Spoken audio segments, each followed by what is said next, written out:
Thank you Manish sir. चलिए फिर से पुनः आपको एक बार जय अमित। जय अमित। अगर अमित की बात करें तो जीवन में तो बदलाव आ ही रहा है और कहीं ना कहीं मेरा लाइफ स्टाइल बिल्कुल सरंदर सर के जैसा मिलता जुलता है, क्योंकि प्रोफेशन से अगर बात करूं तो एज ड्राइवर का काम किया करता था।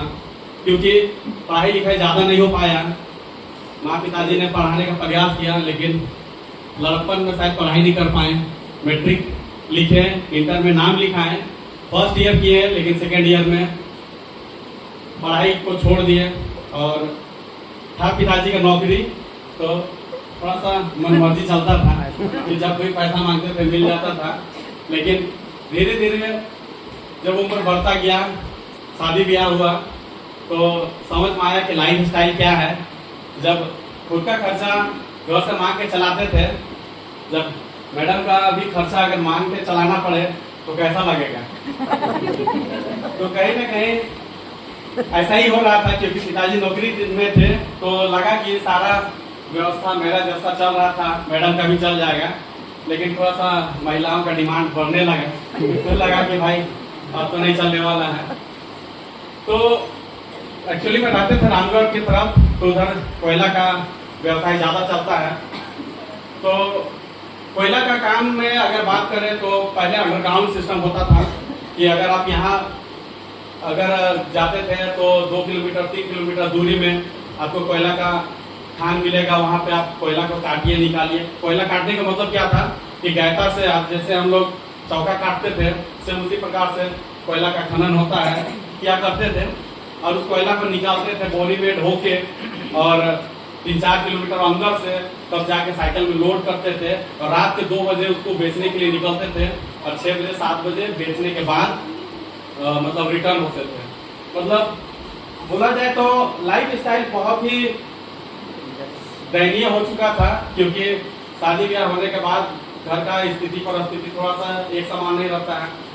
तो धीरे धीरे ये चीज करते हुए मन में ख्याल आया कि भाई पढ़ाई लिखाई तो किए नहीं, शादी ब्याह भी कर लिए, लेकिन अगर यही जिंदगी रहा तो बुढ़ापा भी नहीं जी पाएंगे, जल्दी खत्म हो जाएगी। क्योंकि भारी भरकम चीज को करना, कभी कोयला से छीटा पड़ के आंख में लग जाता था, पैर में लग जाता था, मतलब बहुत तरह का कष्ट होता था, लेकिन दूसरा उधर विकल्प नहीं था। 2012 में मेरे पिताजी रिटायर किए और हम लोग अपना घर ठाकुरगांव हुआ, लेकिन गुड़वा में जमीन लेके घर बनाए हैं और वहाँ पे रहने लगे। उसी दरमियान मेरे हाथ में हुनर गाड़ी का चलाने का था, लेकिन पता नहीं था, सोचे भी नहीं थे कि गाड़ी चला के अपना घर का हम खर्चा चलाएंगे। हमारे बड़े पिताजी थे उस समय रामगढ़ में ट्रैक्टर लिए हुए थे, तो उसको चलाना सीख लिए थे, लेकिन कभी हम सोचे नहीं थे कि गाड़ी चला के अपना घर का हम लालन पालन करेंगे। लेकिन यहाँ आने के बाद कुछ दिन घर में अगर बोला जाए रिसेंटली कोई काम तो मिलता नहीं है, क्योंकि नया जगह में थे, तो कुछ दिन मजदूरी का भी काम किए, टाइल्स मार्बल का काम किए करीबन 1.5 साल। लेकिन उस काम में संतुष्टि नहीं था। संतुष्टि इसलिए नहीं था कि दिन भर मसाला बनाते रहो, बोर्ड ठोकते रहो, मतलब मजा नहीं आ रहा। और लाइफ में अक्सर ये सोच होता था कि जिस घर में हम टाइल्स लगाने जाते थे उस घर का ऊंचाई देखते थे तो दिल में लगता था कि काश मेरा भी घर ऐसा हो। लेकिन सोचते थे क्या इस काम को करके हम कभी ऐसा कल्पना जो कर रहे हैं क्या वो पूरा हो सकता है? नहीं, कभी नहीं हो सकता। और वाकई में ये सच्चाई भी नहीं है कि ये हो सकता था। धीरे धीरे मैंने उस काम को छोड़ा और मेरा एक भतीजा रांची में ही रहता था, वो गाड़ी का काम यानी ड्राइविंग पहले से करता था। तो हम उसको बोले कि अरे बाबू कोई काम अगर होगा तो मेरे लिए भी बताना। तो वो पूछा कि चाचा आप क्या गाड़ी चलाने जानते हैं? हम बोले हाँ, लेकिन लाइसेंस नहीं है। तो बोला कोई दिक्कत नहीं, लाइसेंस का काम हम कर देंगे। तो अभी भी रांची में रैपिडो, ओला, उबर सब कुछ चलता है, ठीक है। तो मतलब उसी के माध्यम से मैंने ओला गाड़ी को चलाना स्टार्ट किया। करीबन 2015 से लेकर 2020 तक, 15 से लेकर 20 तक ओला का गाड़ी चलाया। उस बीच में बहुत सारा, जैसे हम लोग का लॉकडाउन भी हुआ था ना, तो उस टाइम लॉकडाउन में बहुत सारा ऐसा मतलब चिटफंड कंपनियां आया गया, और बहुत सारी ऐसी कंपनियों में मतलब हमको भी मतलब सोच तो था बड़ा पैसा का, तो सोचे लोग बताता था प्लान आके दिखाता तो उसमें बहुत ज़्यादा पैसा दिखता था। लोग अक्सर भी कोई भी प्लान को या सिस्टम को अगर बताएंगे तो वहाँ पैसा दिखता है कि नहीं दिखता है? दिखता है ना। सेम उसी तरह से हमें भी आज नाम लेके बोलना पड़ रहा है। गिलेस कंपनी में जाने का मौका मिला, पैसा तो था नहीं, माँ का काम का गिरवी रखे और दोस्त सबसे पैसा उधार लेके 15,000 रुपया लेके हम बोकारो गए। अब वहाँ पे जाने के बाद पता चला मेरा जो दोस्त था वो बुलाया था कि यहाँ पे कुछ काम नहीं है, केवल आना है, फाइल को इधर उधर करना, टेबल में मेंटेन करना है, 15,000 का सैलरी। हम बोले चलो रे भाई बहुत अच्छा हो जाएगा, 15,000 रुपया कम नहीं, लेकिन बोला कि यहाँ थोड़ा बहुत पैसा लगता है। तो हम बोले कि भैया अभी करप्शन का जमाना है, थोड़ा बहुत तो देना ही पड़ेगा। इसलिए 15,000 पकड़ लिए थे। और जब वहाँ पे गए तो मतलब पैसा वहाँ पे तो शुरू में लिया नहीं, लेकिन बोला कि भाई यहाँ पे रूम रेंट में है तो रूम का रेंट देना पड़ेगा, खाना है लॉज का देना पड़ेगा। इस तरह से कुछ कुछ पैसा हमसे लेता है चला गया। हम बोले भाई तुम्हारा काम कहाँ है, काम हमको बताओ, काम क्या करना पड़ेगा। बोले तुमको धीरे धीरे पता चल जाएगा क्या काम है। और डेली हमको सुबह उठाता था 4 बजे, नहा धोवा के सीधे ले जाता था क्लास करवाने के लिए। हम बोले यार तुम काम करवाने लाए कि क्लास करवाने लाए हैं? मेरा माँ पिताजी पढ़ाया, हम पढ़वे नहीं किए, अभी पढ़ेंगे करके हम उसको बोला। तो वहाँ पे जाने के बाद धीरे धीरे ये पता चलने लगा कि वो काम क्या है, वहाँ पढ़ाई क्या है। यानी कि वहाँ पे अगर बोला जाए एक पर्टिकुलर एरिया में आपको एकदम दायरे में बांध के रखा जाता था। घर ऑफिस जाना, रूम आना, नहाना धोना, एजुकेट करना, मतलब आपको अगर बोला जाए डायरेक्ट सेलिंग या MLM को ही आपको टारगेट किया जा रहा है सिखाने का। लेकिन वहाँ पे समझ में नहीं आया कि आखिर ये कर क्या रहा है। लेकिन धीरे धीरे वहाँ पे कुछ दिन रुके तो वहाँ का प्लान चाहे जो वहाँ का जो भी मोटिवेशन बहुत ही अच्छा लगने लगा। और जो मेरा ड्रीम था कि बड़ा पैसा, अब वहाँ पे दिखने लगा। यहाँ पे diamond, double diamond, RD, DD सबका कभी कभी सेमिनार देखने का मौका मिलता था।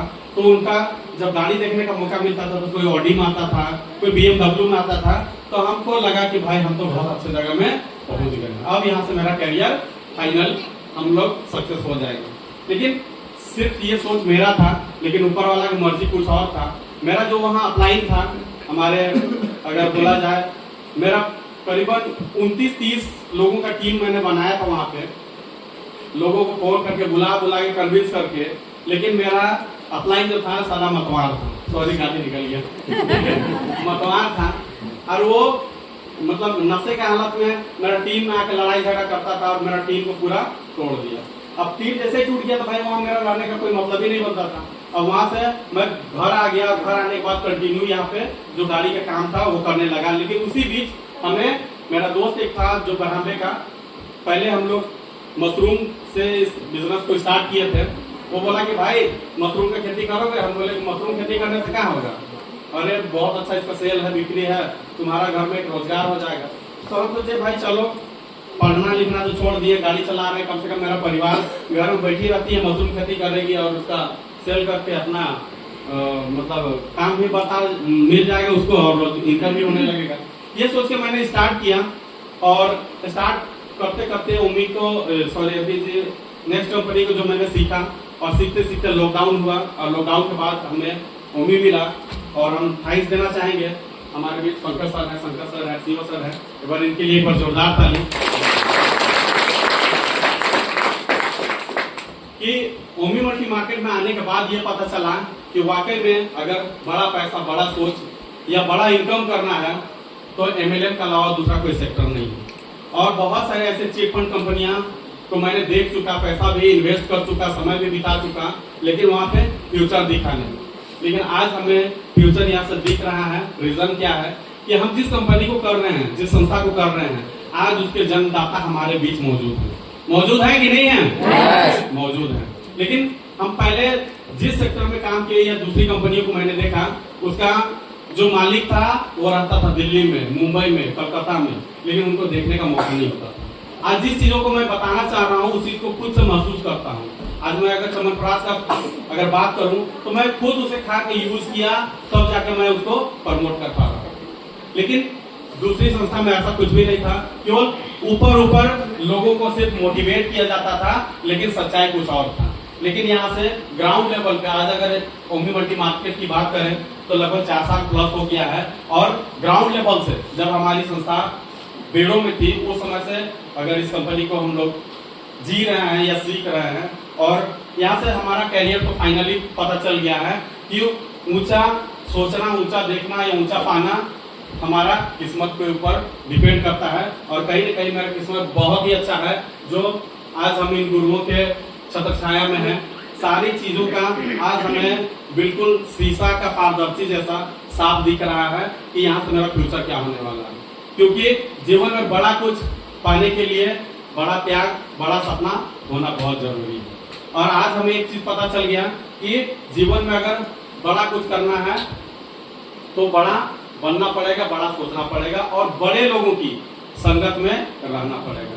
क्योंकि अगर आप बड़ा बनना चाहते हैं और छोटे लोगों की सोच में रहेंगे तो कभी आप बड़ा बन पाएंगे क्या? नहीं बन पाएंगे। तो जीवन में बहुत ही संघर्ष है, लेकिन यहाँ आने के बाद इतना दिल को तसल्ली है, जो भी अभी हमारा रैंक है, चाहे जो भी मैं मेंटेन कर पा रहा हूँ उससे तो संतुष्ट हूँ। लेकिन यहाँ से फाइनली मेरा ड्रीम, मेरा जो गोल है जो क्लियर दिख रहा है कि आने वाला साल से 2 साल के अंदर में मेरा महीने की इनकम 2.5 लाख रुपया होगा, जो डायमंड का रैंक होता है।